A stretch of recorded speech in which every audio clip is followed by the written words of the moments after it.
মানে কল্পনা করতে পারেন যে আপনি সাপোজ আপনার খাটের নিচে একজনরে শেষ করে ভিতরে রেখে দিছেন, একজনরে আপনি কি করছেন, আপনার ফ্যামিলি পুরো মানুষজন মিলে ওই যে ওয়াশরুমের যে উপরে ফলস যে থাকে না, ছাদ থাকে না, সেখানে সেই বাক্সের মধ্যে ঢুকে রাখছেন।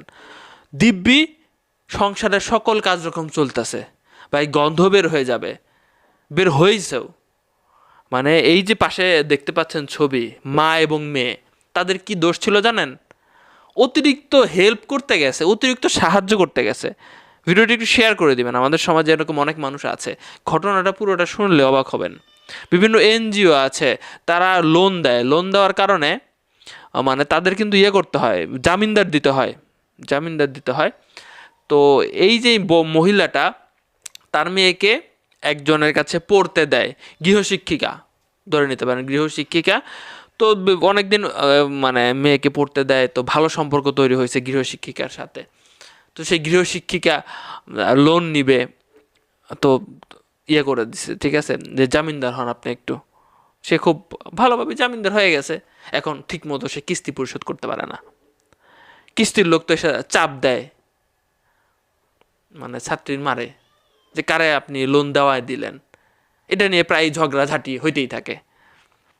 ঘটনার দিন মেয়ে গেছে প্রাইভেট পড়তে শিক্ষিকার বাসায়। সেখানে যাওয়ার পরে সেই পরিবারের একজন সদস্যের সাথে এই ব্যাপার নিয়ে ঝামেলা লেগে গেছে।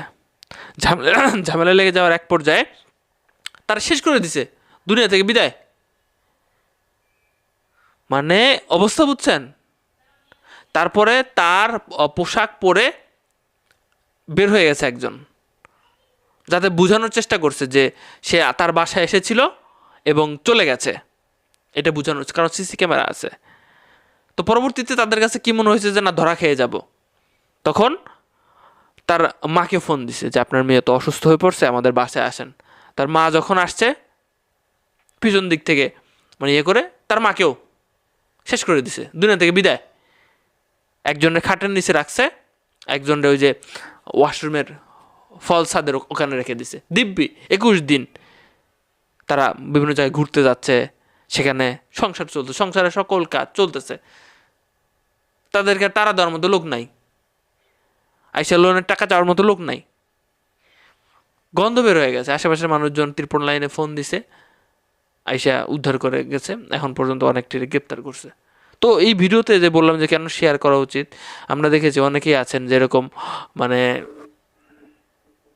নেওয়া দেওয়ার জন্য জামিনদার হন, উপকার করতে চান, উপকারে কি করে বুঝতে পারতেছেন। তো তাদের সাথে অবশ্যই খারাপ কিছু হয়েছে। আমাদের একটু সচেতন থাকতে হবে। সম্পর্ক নষ্ট করে টাকা।